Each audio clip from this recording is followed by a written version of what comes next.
Good morning, student. In previous lecture, we have discussed Rolle's theorem. Now, in this video, we have discussed mean value theorem. And the statement of mean value theorem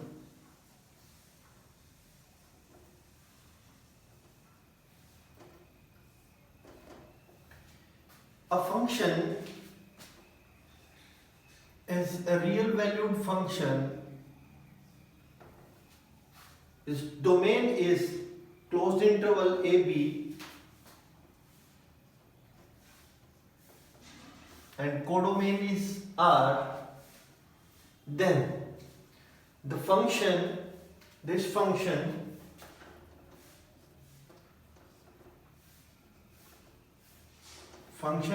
is continuous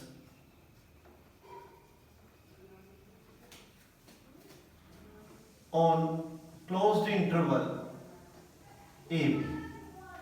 The function is continuous on closed interval AB. Second, the function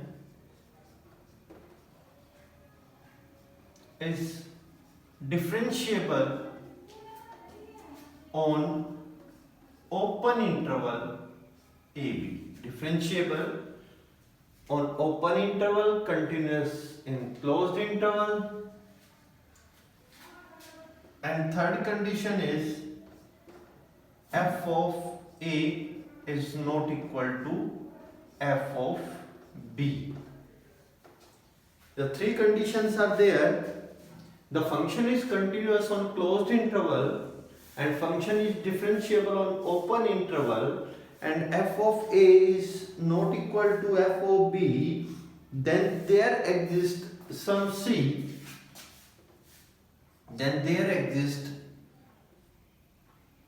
at least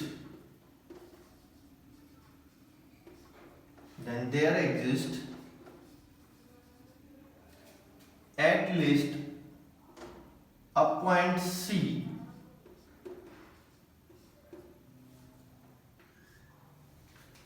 lies between open interval AB, that means belongs to AB, and then f dash C is equal to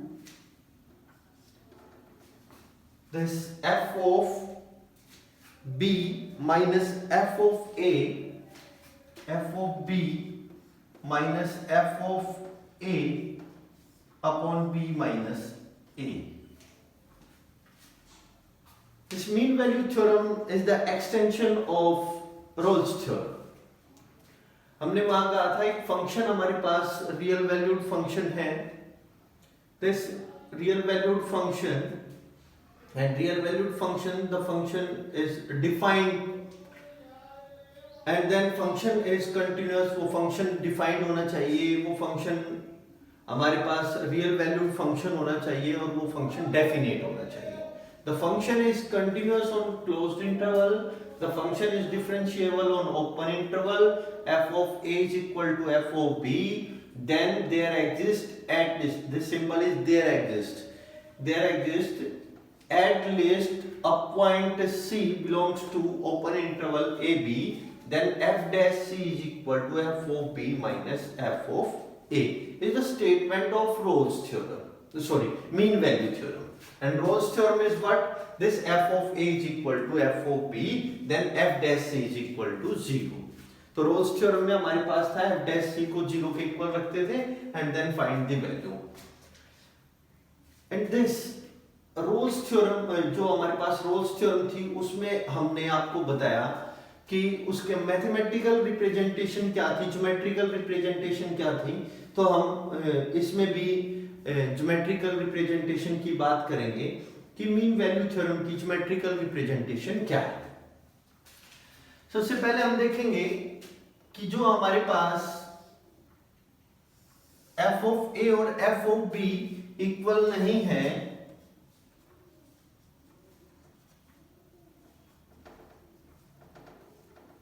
हमारे पास इस तरह का curve हो सकता है, this value of A and this value of B is less than b, then this point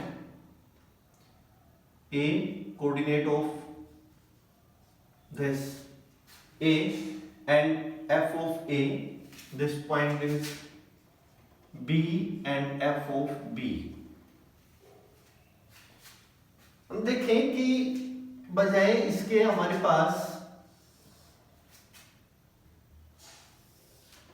curve दूसरे type का भी हो सकता है,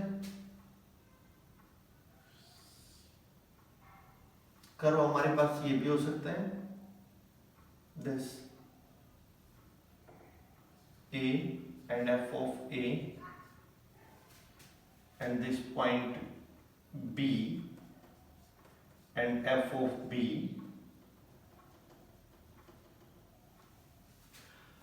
अब हमने दो कंडीशन बताई, पहले हम दो कंडीशन पे बात करते हैं कि जो हमारे पास ये कर्व हो सकते हैं कि ए से बी तक हमारे पास जो पॉइंट जाएगा उसके बीच में कोई एक पॉइंट होगा सी, जो F dash C is equal to F of B minus F of A B minus A के जो इक्वल होगा। दैट मीन्स व्हाट, सबसे पहले हम एक सेकेंड ड्रा करेंगे, A से B, A to B is a secant line, then slope of this line is f of B minus f of A upon B minus A is the slope of this. और जो हमारे पास इस line के parallel हमारे पास कहीं ना कहीं एक, क्योंकि ये फंक्शन डिफरेंशिएबल होगा तो हमारे पास एक टेंजेंट ड्रा होगी जो इस लाइन के पैरेलल आएगी, एंड दिस पॉइंट मान लो पॉइंट क्या है, C है, और वो C पॉइंट कहां लाई करेगा, A और B के बीच में लाई करेगा। Then this the tangent is f dash x, f dash c और f dash x, and this point is C, so f dash c। तो f dash c ये दोनों के दोनों हमारे पास पैरेलल लाइंस हैं, पैरेलल लाइन का स्लोप इक्वल होता है, then f dash c is equal to f of b minus f of a and b minus a. Understand this? And same thing हमारे पास यहां पे होगा कि हमारे पास एक सेकेंड ड्रा होगी a और b से, एक यहां से ऐसे ही एक टेंजेंट आएगी जो पॉइंट c होगा, इसका भी हमारे पास स्लोप जो होगा वो f of b minus f of a and b minus a के इक्वल होगा, and then this point c lies between a and b, this a, this b and this point c. तो कम से कम हमारे पास एक point जरूर होगा जो हमारे पास इसके बीच में लाई करेगा। अब आप कहेंगे कि सर सिर्फ यही दो कंडीशन हो सकती हैं, इन दो कंडीशन से हमें लग रहा है कि हमारे पास एक ही पॉइंट आएगा। नहीं, और भी कंडीशन हो सकती है, लाइक एज दिस, जो हमारे पास स्लोप है वो कुछ इस तरह से हो सकता है। अब आप देखेंगे कि ये हमारे पास ए पॉइंट है, ये बी पॉइंट है। अब आप देखें स्लोप हमारे पास कितने, एक तो हमारे पास जो स्लोप यहां पे f ऑफ a और ये f of b and this point b and this a and f of a। अब यहां पे आप इनको ज्वाइन करें, दिस इज द सेकेंड, तो अब यहां पे आपके पास इसके पैरेलल एक टेंजेंट ये आ सकती है और एक टेंजेंट ये आ सकती है। देन एक से ज्यादा हमारे पास पॉइंट हो सकते हैं, this point is C1 and this point is C2। तो एक से ज्यादा इसलिए हमने लिखा at least one a point C, कम से कम एक पॉइंट ऐसा जरूर आएगा वो उस इंटरवल के अंदर जो इस पे लाई करेगा। Clear? This is the representation, geometrical representation of mean value theorem.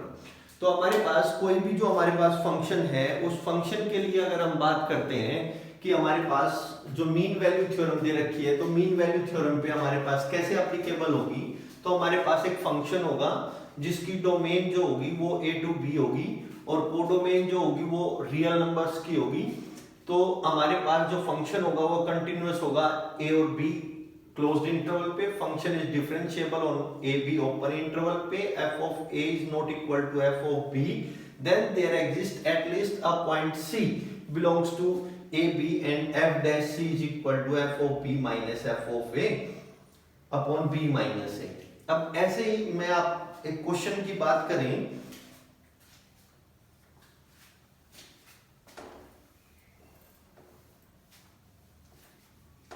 for example fx is a function, fx is a function x square plus 2x minus 8, तो रोल्स थ्योरम एप्लीकेबल है इसमें। तो mean value theorem x cube minus 5x square, x cube minus 5x square minus 3x in closed interval 1 and 3. Suppose this function is given and write the verify mean value theorem। अगर आपके पास function आता है this function is this and verify the role theorem, mean value theorem, then हम क्या करेंगे कि कुछ फंक्शंस हमारे पास ऐसे हैं कि जो फंक्शन हमारे पास डिफरेंशिएबल हैं, कंटिन्यूअस है। तो ये जो फंक्शन हमारे पास है, दिस फंक्शन पॉलिनोमियल फंक्शन। अभी मैं आपसे पहले दो तीन चीजों की बात करूंगा।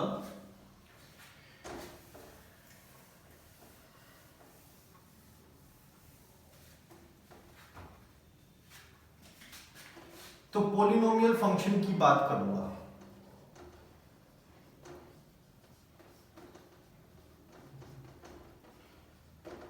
Polynomial function is continuous and differentiable।